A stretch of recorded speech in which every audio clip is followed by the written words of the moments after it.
What to do, what to do. This is Brothers on Books podcast, where we find great books that will give you real value and actionable steps and have fun in the process. I'm Alex from sunny Tennessee, and as with all me is my co-host Jack, coming to you today from Vienna. Oh, yeah. As always, please reach out to us at brothersonbooks@gmail.com for a book if you would like to be a guest host on the show. So, for those of you that tuned in last week to our review on the 50th Law by Robert Greene, if you caught the teaser of Bet Smarter, then you are a true super sleuth.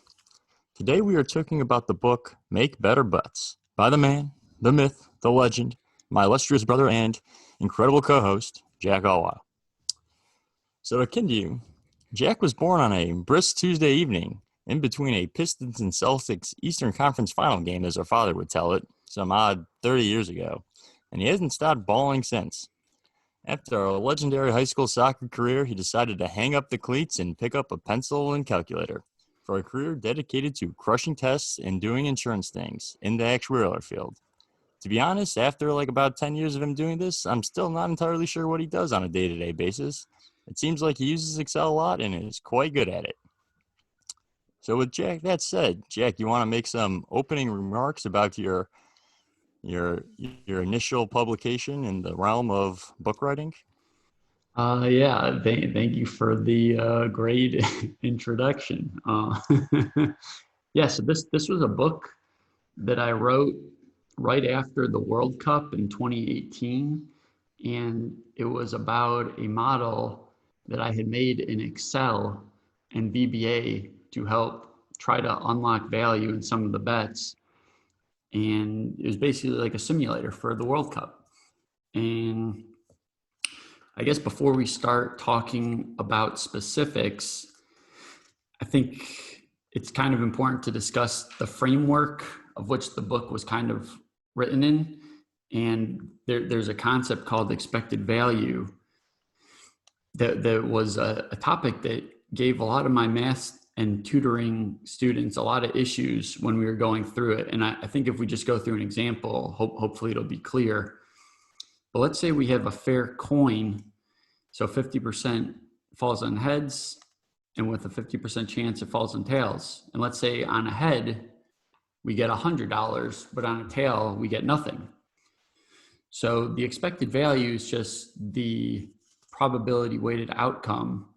And in this case, it's 50% times $100 on the head plus 50% times 0 on the tail. And it's $50. And a lot of my students would be like, Jack, what the heck? Like, this doesn't make sense. Like, I can either get 0 or 100. How is the expected value $50? And I think it's easier to see if you look at it over the long run, if we maybe flip that same coin like 2,000 times. So if we flip that coin 2,000 times, a person would expect that about 1,000 times it would come up heads and 1,000 times it would come up tails. So if we did that, if we got 1,000 heads and we got $100 on each head, we'd have $100,000, and we would have flipped it 2,000 times. So on average, we'd be getting $50 per coin flip.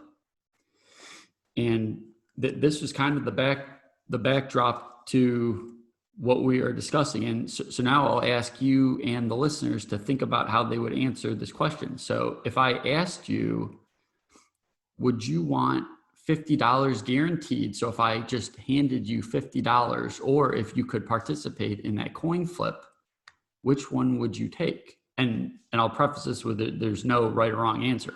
Like, this is a total personal preference. So what one are you taking? Are you taking the guaranteed 50, or are you doing the coin flip? Well, I mean, I guess, are we flipping it one time? One time, yeah. One time? For $50, I'm probably taking the coin flip. Okay. But that's I think that would, based on your analysis, it would be the same thing, right? You would have expected value is the same. The expected value is the same, and that's kind of where it comes in. But there's no right or wrong answer. This is a personal preference, and what we would call, if someone took an economics class, they would they would characterize this as if you are indifferent between those two options, you are what is called risk neutral. If you would prefer the coin flip, you are risk seeking. And if you would prefer the guarantee, you are risk averse. Now, to contrast this, what if I then asked you, like, it's the same coin flip, but now you can get 50 million guaranteed, or, flip the coin, you get 0 on a tail, but you get now 100 million on the head.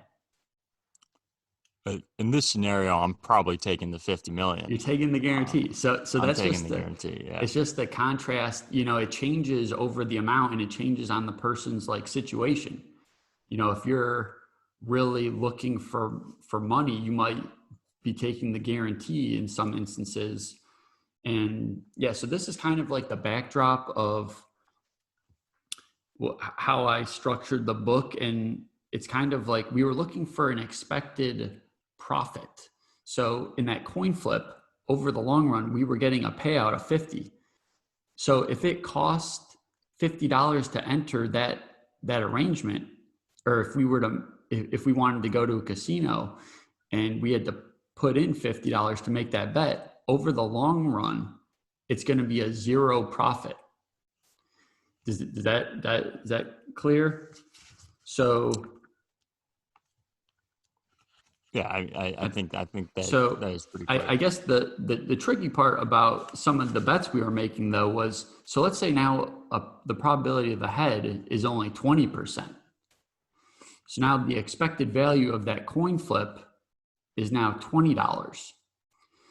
And let's say the bet itself costed 15 to enter. Well, we're expecting then a profit of $5, but at the end of the day, we're only really assuming that we're going to have a success 20% of the time. So it's a little bit iffy, how we construct this. And yeah, it was a good question when you said or when you asked, do we only get to flip the coin once, or are we flipping it like tons of times? And in this World Cup, we really only get limited number of flips. So that's kind of the backdrop of what I was trying to do. But we were basically trying to find an expected profit, and it didn't always look necessarily good. So we might have found okay, we're expecting a profit from Iran getting out, but we're only expecting them to get out maybe 25% of the time. And sometimes we would make that bet, and it was kind of just how we structured it. But yeah, I guess that's how it got started.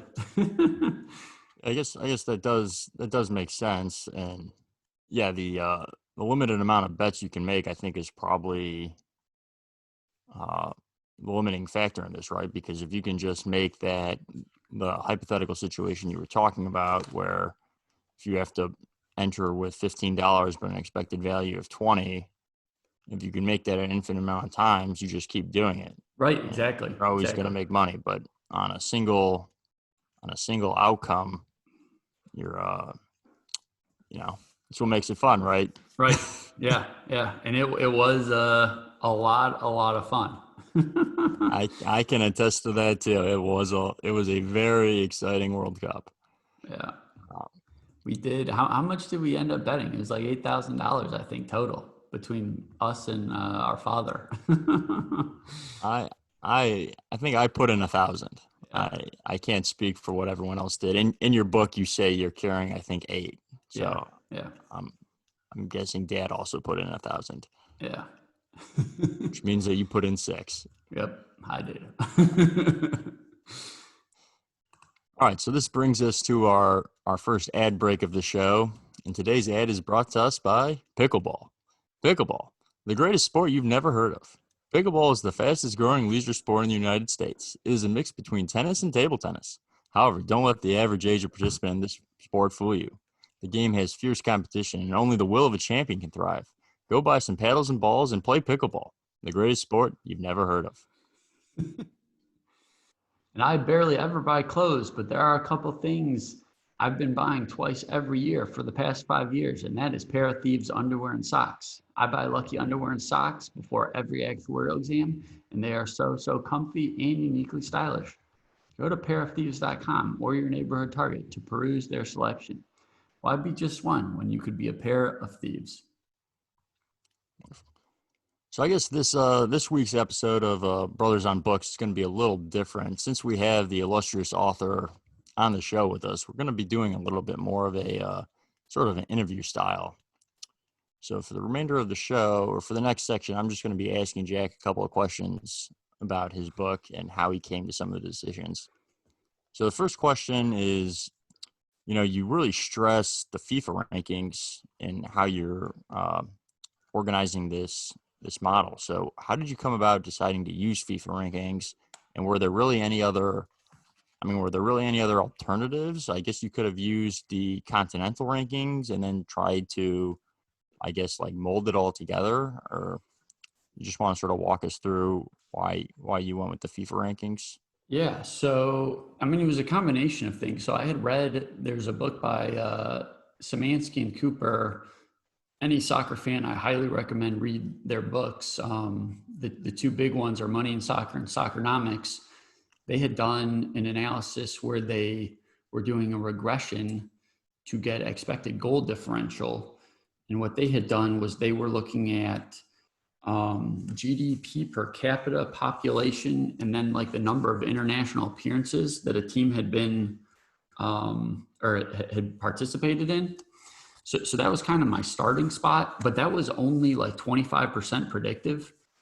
And they also had another study where they looked at player salaries in the English Premier League. And that the player salaries actually accounted for like 90% of where they ended up in the standings. So I was like, really, like, man, so like the coaches don't really make much of a difference.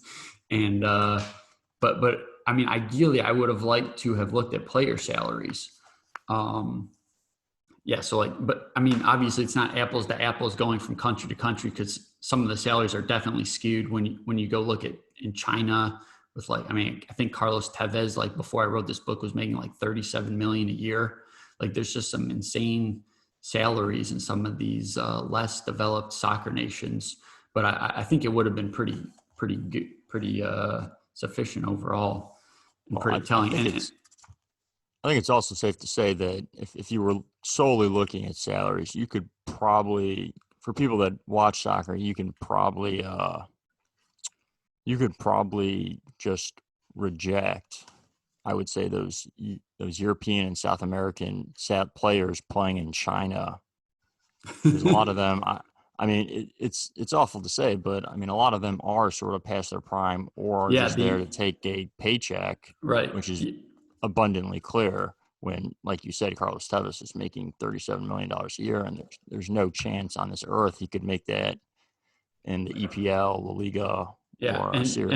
And I guess it kind of was simplified in the China front because of the top like four earners. I think only Axel Witsel was actually playing in the World Cup that year for Belgium. So sorry, I got sidetracked a little bit, but so that kind of, it's very difficult to get player salaries for some of these, like when I'm recording like these African nations, like if I'm looking for Equatorial Guinea or, all these players, to go and get their salaries is very time consuming and just intense and tough. Like sometimes it's not even readily available. Even for some more developed countries like Poland, like it's hard to get player data all the time. So I had also been making the simulator to see if before the draw happened, were there teams that were more likely to draw other teams? Now so how the draw works is there's 4 pots of 8 teams, and this time they were being grouped by FIFA ranking. Now in the past, the first pot was always the host team, and then the 7 top FIFA ranking teams by FIFA ranking. But the rest of the pots were actually not done by FIFA ranking. They were done by geographic area. So they were explicitly trying to get geographic diversity but you could end up having a group in the World Cup. So these are 8 groups of 4. They're drawing. You could have a group that has 3 teams in the top like 15. And if you start thinking about what FIFA's job is, FIFA wants the best teams to last the longest. So this time they actually changed it. So all 4 pots were in order by FIFA ranking. And the only exception was Russia, actually, the host. When they were going into the tournament, they were ranked 65th. They're actually the lowest ranking team to host a World Cup. But so this was the first World Cup where all the teams were ranked by FIFA ranking in the pots. So they really wanted to get the best teams to advance.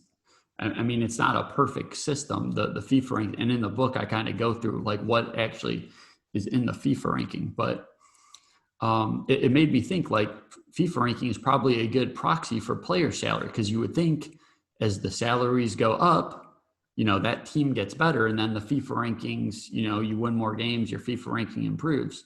So that's kind of how I ended up using FIFA rankings. And what I noticed was in Europe, I think I had a little more data, but it was like 70% predictive, whereas the other continents were between like 50 and 60% predictive based on FIFA ranking. What do you mean predictive in this So what I was doing was I was doing a regression to try to predict goal differential. So we would take 2 teams, we would look at their FIFA rankings, and we would try to determine, basically you're trying to draw a best fit line. So what I was finding, I think in Europe, is like for every 10 units of FIFA ranking. So if like a number 2 is going up against a number 12, so for every 10 away, it was good for about 0.2 goals per game. If that makes sense. So from what you're saying, if the second ranked world team in the world were playing the 12th ranked world team in the world, you would expect the second ranked team to win 0.2 to 0. Is that kind of correct? Yeah, it'd be like a handicap. Yeah, so there'd be like a point. Yeah, so like if you were having like a spread, if you're betting with the spread, it would be about 0.2 goals for every 10. Okay. So yeah, that's kind of how that that was formed. Okay, so how did you go? I mean, yeah, so like what you were saying, I can imagine this was probably a Herculean task of collecting some of this, and I would imagine like getting player data probably only on the top 10 countries was readily available. So how did you go about getting all the data that you put into this model? So that is where, the guy, one of the authors of the Soccernomics and Money in Soccer, Professor Szymanski, who oddly enough now works at the kinesiology department at the University of Michigan, I had called a bunch of times, didn't get a hold of him the first few, and eventually I did get a hold of him, and he gave me all of his sources for how he was collecting that, like GDP per capita and population size and the international appearances that they did when they were doing their study on what countries use their resources best. So and it's called Länderspiel.de. So it's a German website. They also do French and English translations, but it basically has all of the FIFA data going back years and years. And I guess now there was a couple things I saw, like I would do spot checks occasionally, and there was a couple times where I found the scores to be wrong when you compared Länderspiel to like the FIFA.com website. But the format in Länderspiel was a lot easier to work with. So that's how I got the scores. And yeah, I think I got over like 2,000 scores. And another thing I noticed was when I started inputting data, I think I originally started looking back as far as like 04. But what I discovered was actually after the 06 World Cup, they changed the FIFA formula a little bit. because it used to be they looked at the last 2 World Cup cycles. So 8 years of match data it was like a rolling average that would go into your FIFA ranking. But after the '06 World Cup, they only looked at 1 World Cup cycle. So it's more recent. It's more influenced by recent matches, which seems reasonable. Yeah, I mean, to me that makes sense. I mean, Yeah. 8 years ago, I don't think you just being a country has probably high quality soccer players coming up. I don't think the team 8 years ago really relates to the team today. Would you say the same? Or? Yeah. I mean, it wasn't just like a straight average. It was kind of like a weighted average, like where like, your games you played this year weighted more than like last year and the year before. But they did still Count. go into the final number. So I actually ended up only using '06, like after the '06 World Cup up until, well, the 2018 World Cup. And I did not look at friendlies because I didn't think that was appropriate. So you went back to '06. I mean, that must have Yeah, been some serious this is data you were this collecting. is over 2,000 games of data. How And did this is like, and unfortunately, I didn't really know how to like automate this, or I didn't really get too much help on this. I did this all myself, just manually. must have been incredibly boring. Yeah, and this is tracking basically every conference tournament, every like Confederations Cup, every like conference qualifying, every World Cup qualifying, just So not the friendlies. can you explain what conferences are for our listeners that don't exactly Yeah, keep up with yeah, soccer or have any idea what that means? yeah. So there are, let's see, there's 5 FIFA conferences. They're basically by the continent. So you have like a North American conference, which is called CONCACAF, and it stands for something. It's like Caribbean, zibby zibby. There's CONMEBOL, which is the South American one. There's AFC, which is the Asian, or is that the African one? I forget. And then UEFA is the European one. And did I miss one? No, Oceania. yeah.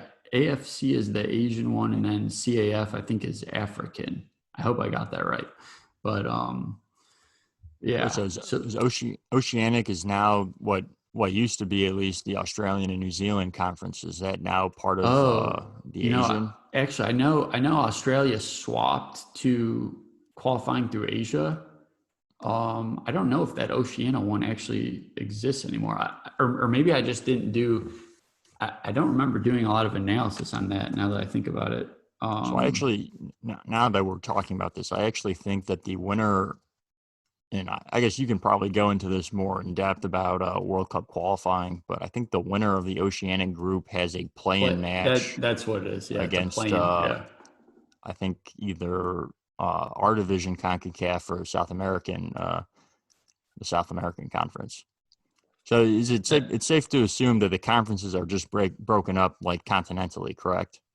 Pretty much. I mean, there's some odd ones. Like, I mean, you could have like, will be like for Israel, for example, because a lot of the Muslim countries don't like playing them. Playing Israel them, has to yeah. qualify through Europe.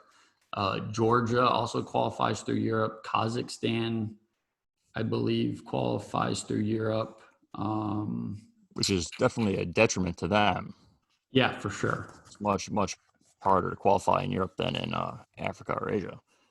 Yeah. So, but on the flip, I guess, I mean, the European has more, there's more slots, but yeah, you're right. They're definitely better.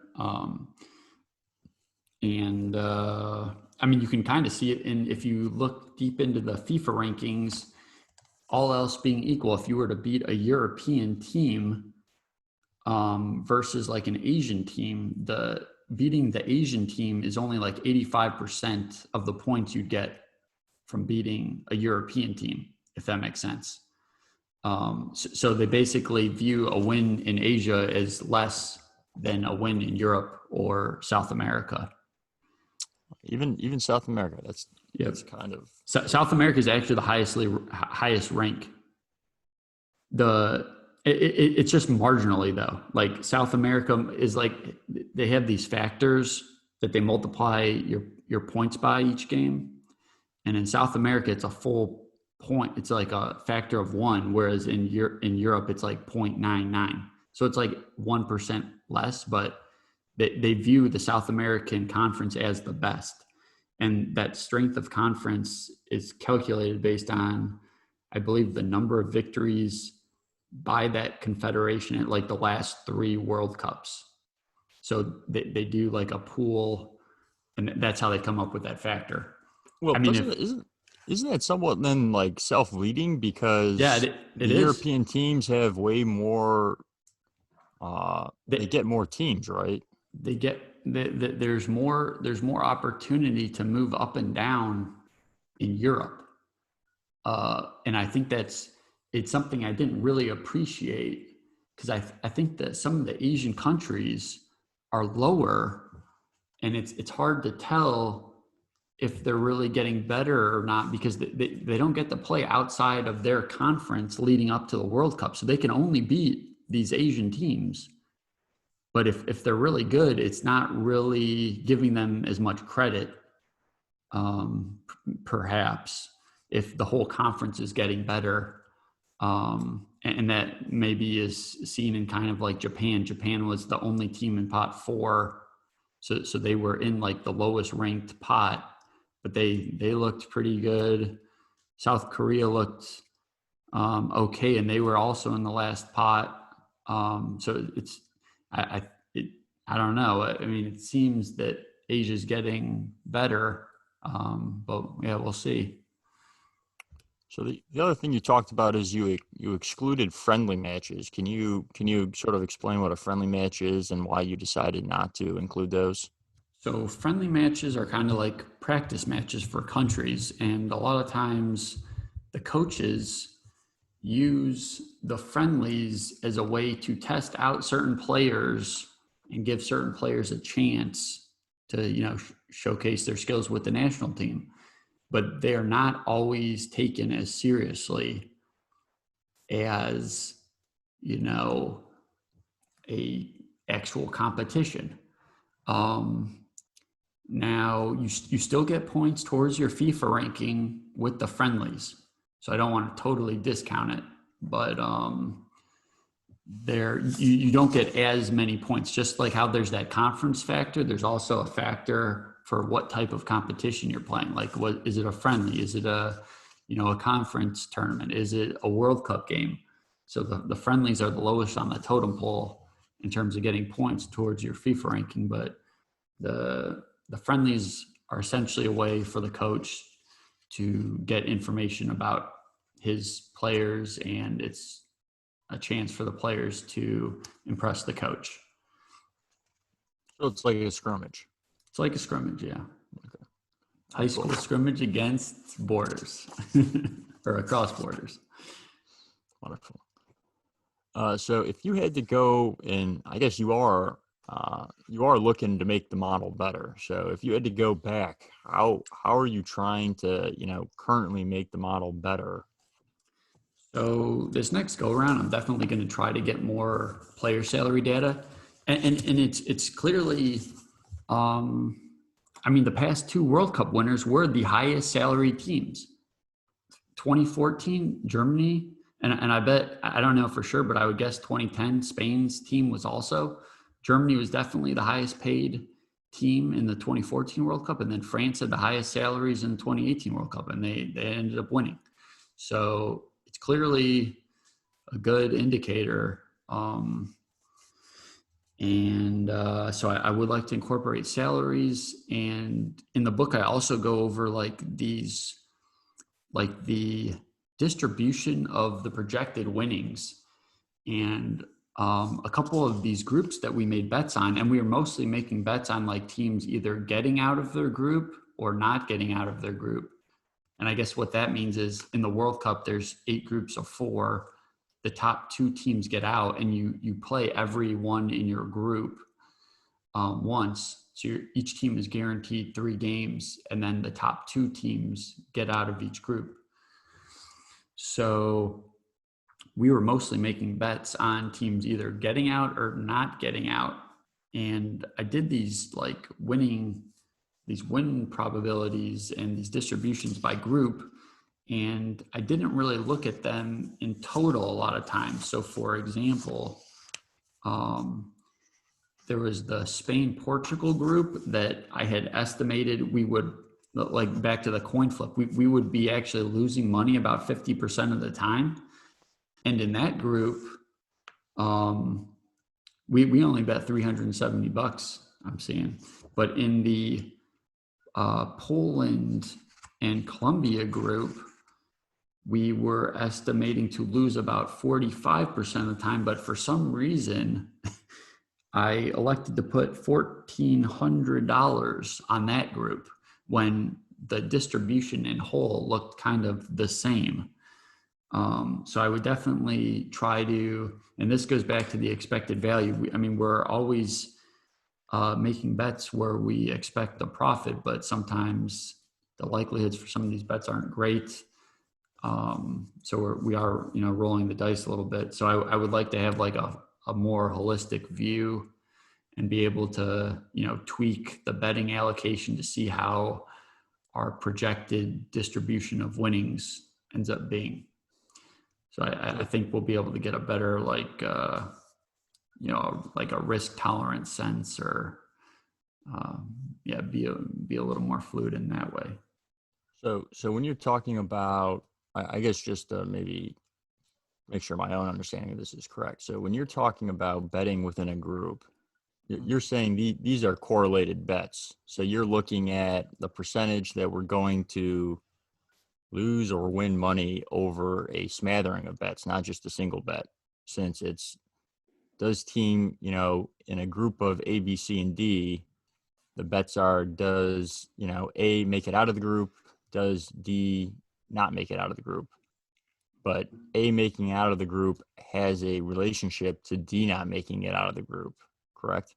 Yeah, for sure. Yeah, there's a lot of dependencies going on. For example, the Brazil group, 2 of our top 4 bets were Switzerland getting out of the group and Serbia not getting out of the group. Now so this group was Brazil, Switzerland, Serbia, and Costa Rica.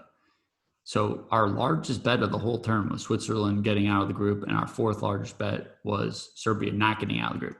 Now, when you hear that Brazil is in the group, you're kind of like, Brazil is really good, and we even project a very high probability of them getting out of the group. So if we know Switzerland is also getting out, so if we win the Switzerland bet, we're probably going to also win the Serbia bet. And vice versa. If we lose, on the flip, if we lose it, we probably lose both. Yeah, we lose both, and that definitely happened in places.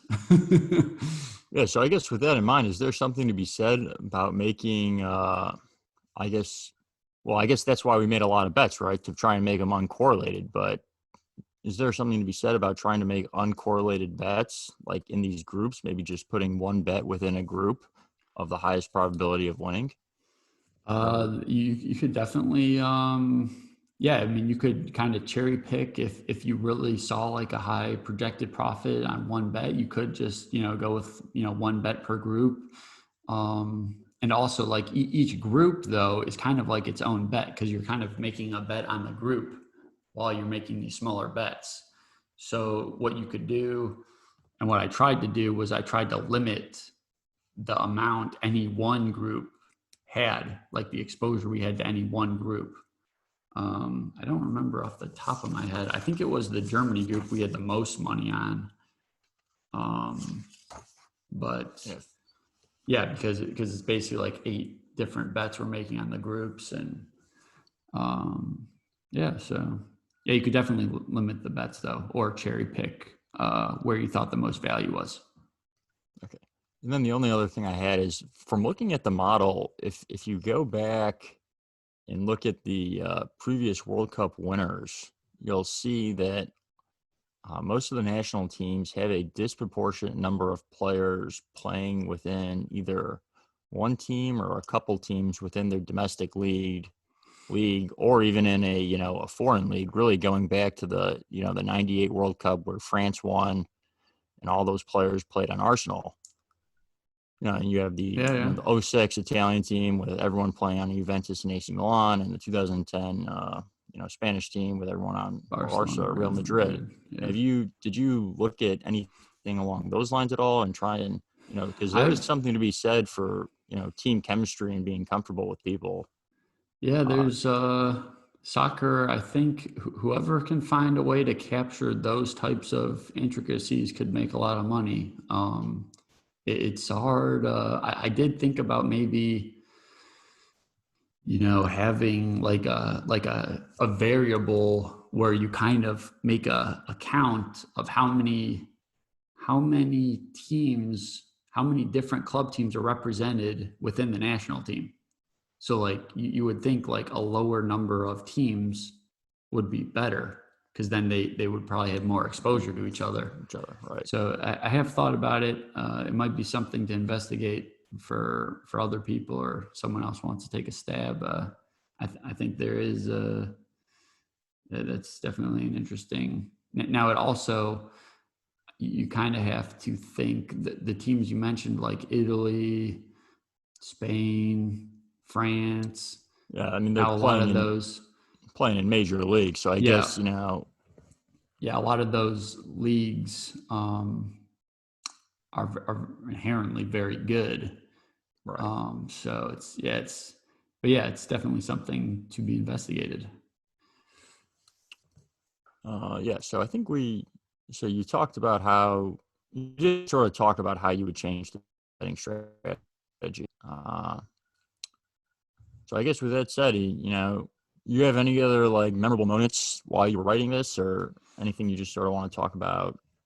I just Uh, remember, my favorite I had a couple great memories of watching the World Cup unfold so we mentioned the Switzerland Serbia bets that were very, interlocked.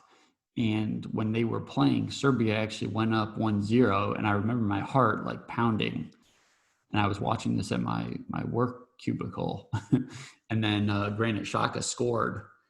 And he's an Arsenal player, and I'm an Arsenal fan. And I was just ecstatic. And then Shaqiri scored, and I was just like, oh my God, we are going to do it. Like, Serbia is not going to get out, and Switzerland is going to get out.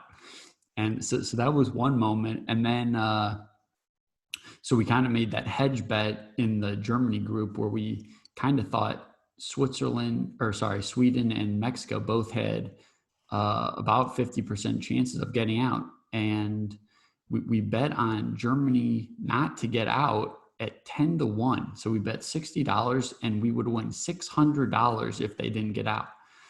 And so in the final game, Germany needs to beat South Korea, and they couldn't.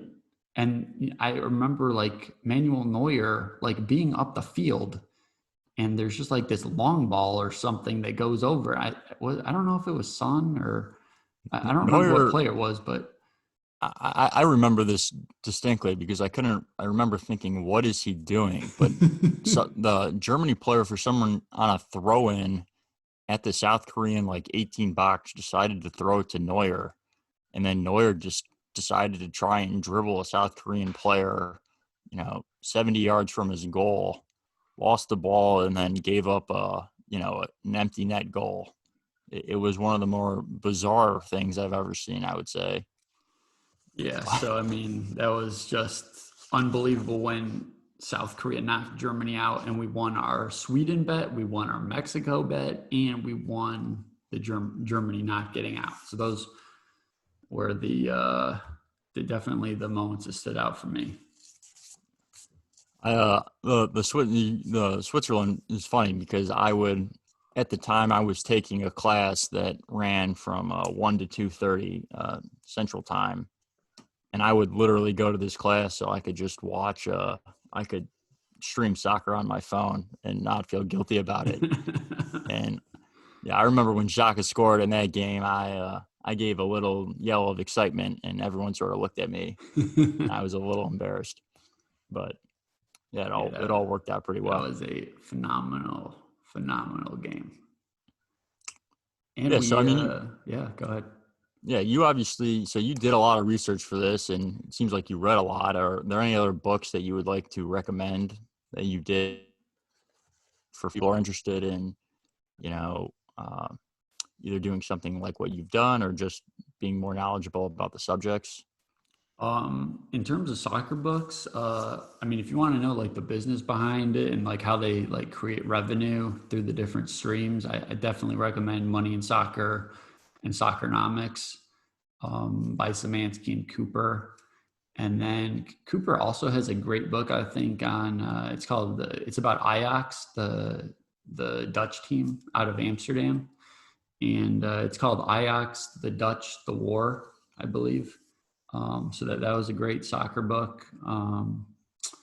Trying to think. Yeah, there's a lot of good soccer books. And also Das Reboot, which explains how Germany reset up their domestic system to eventually help them become champions in 2014. They totally revamped their system after that 06, what they would refer to as a debacle.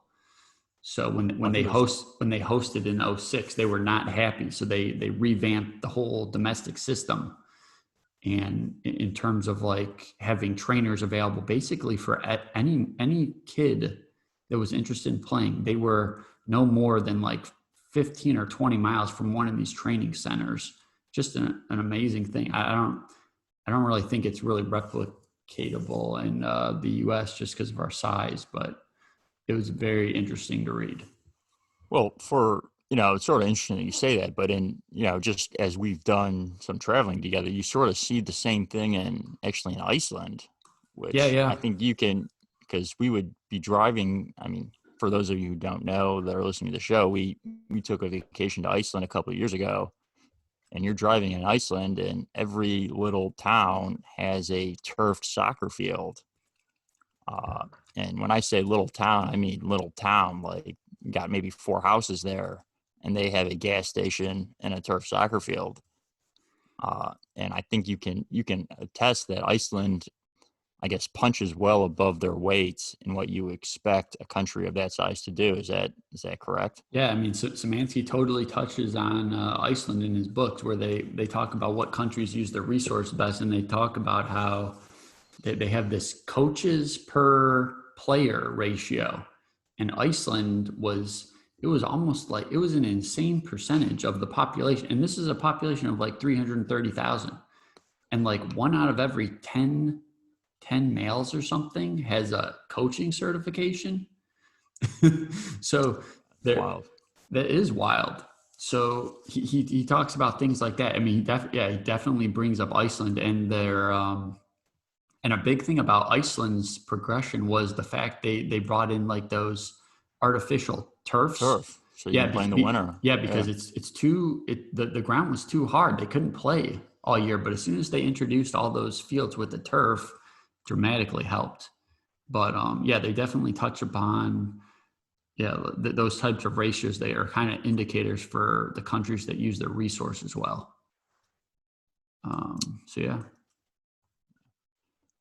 So I guess, from reading your book, I immensely enjoyed it. It was very fun, reading things that you're talking about that I also, to an extent, lived through and getting sort of your perspective. I mean, mainly that Switzerland game, but I would say the main takeaway for this for me is that things that I find, exciting and enjoyable when I bet a sizable amount of money become incredibly exciting and incredibly enjoyable. So I am excitingly looking forward to the now postponed 2020 European Championships that will be taking place in the summer of 2021. I guess you have any ending thoughts about your first foray into authorship? It's been a great experience. I guess my message would be to kind of pursue mini projects and actually just to link with our last week's discussion with 50 Cent.